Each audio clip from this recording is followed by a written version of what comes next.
Hello friends, welcome back to Cosmopolitan Cornbread. My name is Constance, and today I'm just going to share a video all about canners. Now I do a lot of canning. As a matter of fact, today I'm working on a canning recipe for some French onion soup, which will be a video coming up in the very near future. But that reminded me that I had wanted to share all about the different kinds of canners. I actually filmed a video all about canners, I don't know, a month or more ago, and had a mishap with the footage. The footage was no good, and so I wasn't able to share that video at that time. So I just thought I would go ahead and refilm it and share that with all of you today while I'm cooking down 9 pounds of onions. Now, a question that I often get from people who are wanting to get started canning is, what kind of canner should I purchase? What is the best kind? In my opinion, the best kind of canner is the one that you have and that you're going to use. But I am going to talk about the different types of canners, because depending upon what you're going to be canning, you may need a specific type of canner. Now this right here is a classic hot water bath canner, which means all of the jars go inside this big pot on a rack. The jars are completely submerged in boiling water, and you boil them to process them. Depending upon the recipe or what you are canning determines how long you're going to process. With a hot water bath canner, you can put stacks of jars. So if you've got some jelly jars, you can put a whole layer of jelly jars on the rack in here. And if you have enough room, you could put another rack and a whole nother layer of jars. As long as you have enough space to put at least an inch of water over the top of the top layer of jars, you can stack the jars in here and get tons of jars processed all at the same time. Now, a hot water bath canner like this is for high acid foods. So you're talking things that are acidic, like jellies, jams, most fruit, salsa, or things that are acidified, meaning there has been some sort of acid added to the food that makes it acidic. For instance, salsa or pickles. Pickles have lots of vinegar added to them, and so while cucumbers or other veggies aren't necessarily acidic, when you add that vinegar brine to it, it has now been acidified and therefore is a high acid recipe, which means you can process it in one of these. All right, let me give these onions a stir here real quick.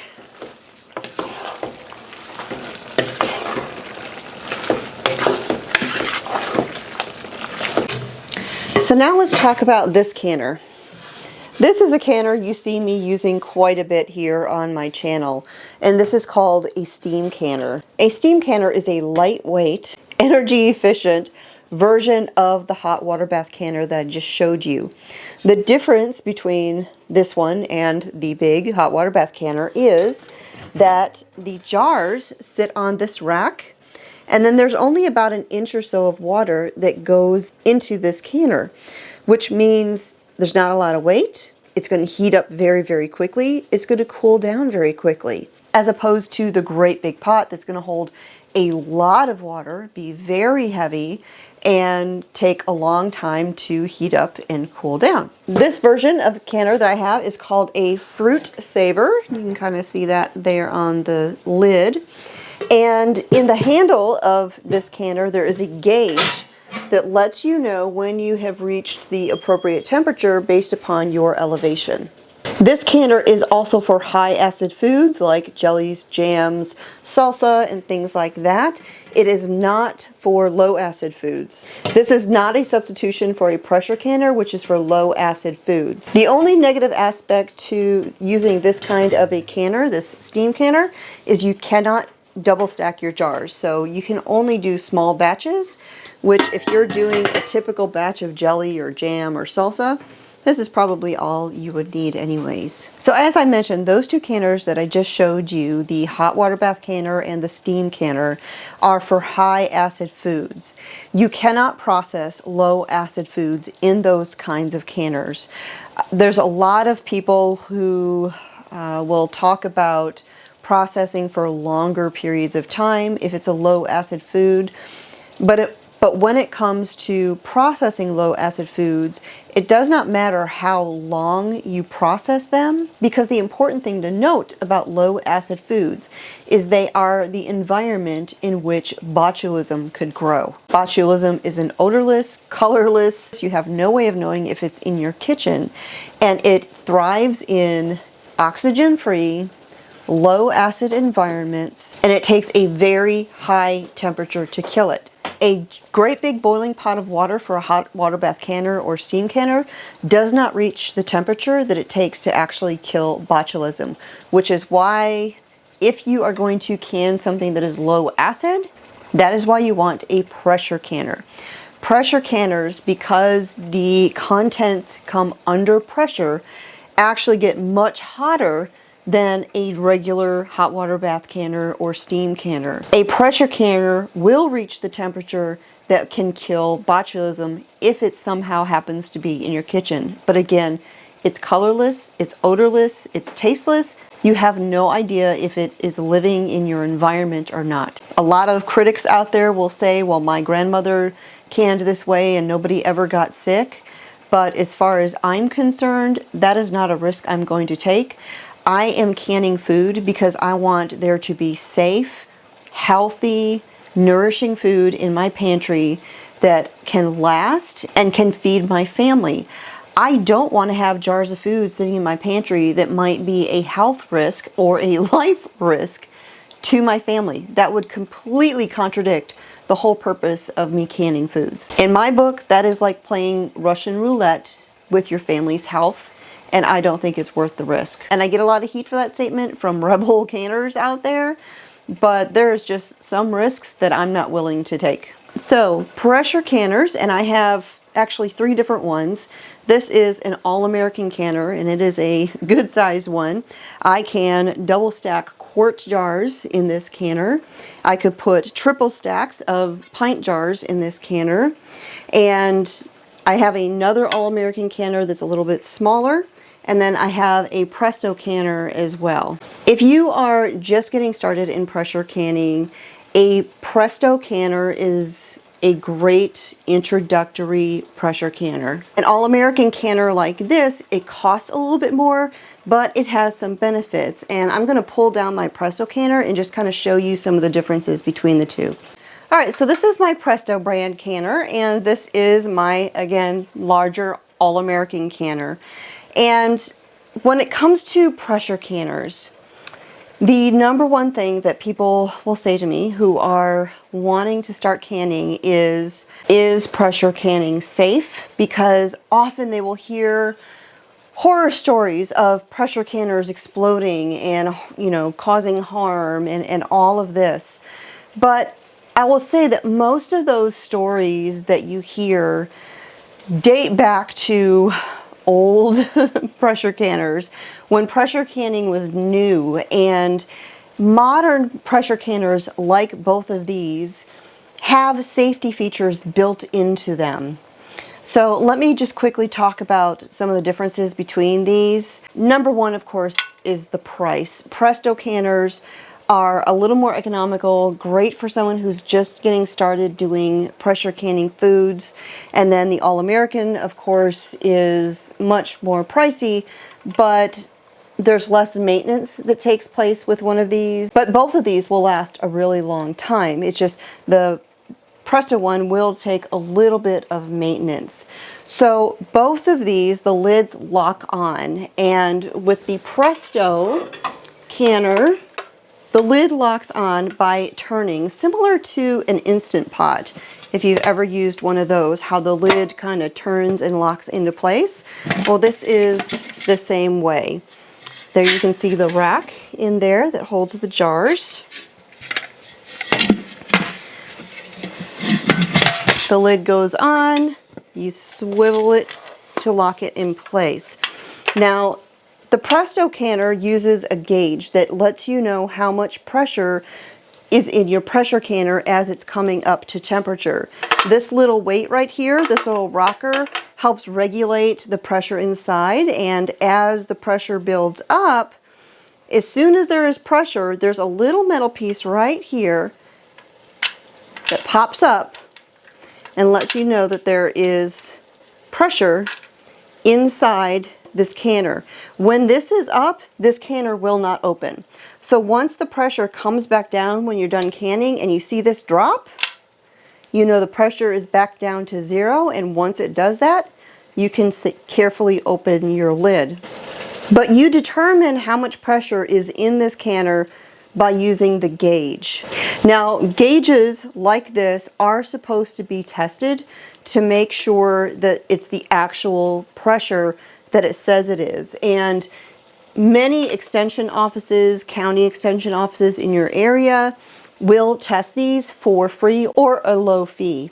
But testing the gauge is one of the things I was talking about when I mentioned some maintenance as far as the Presto canner goes. The other thing that you would need to do periodically is you may need to replace the rubber gasket that is inside the lid. This is what helps create that nice seal that keeps the pressure from escaping and remain inside the pot to pressurize.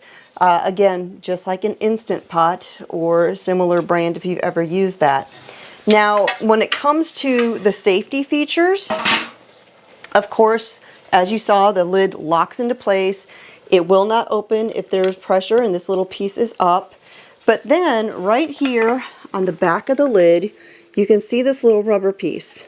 That is a safety release. And what happens is if for some reason you aren't monitoring your pressure canner and the pressure inside this canner reaches a dangerous level, that little rubber piece is going to blow out and release pressure to prevent this thing from exploding like they occasionally did in the olden days of pressure canning.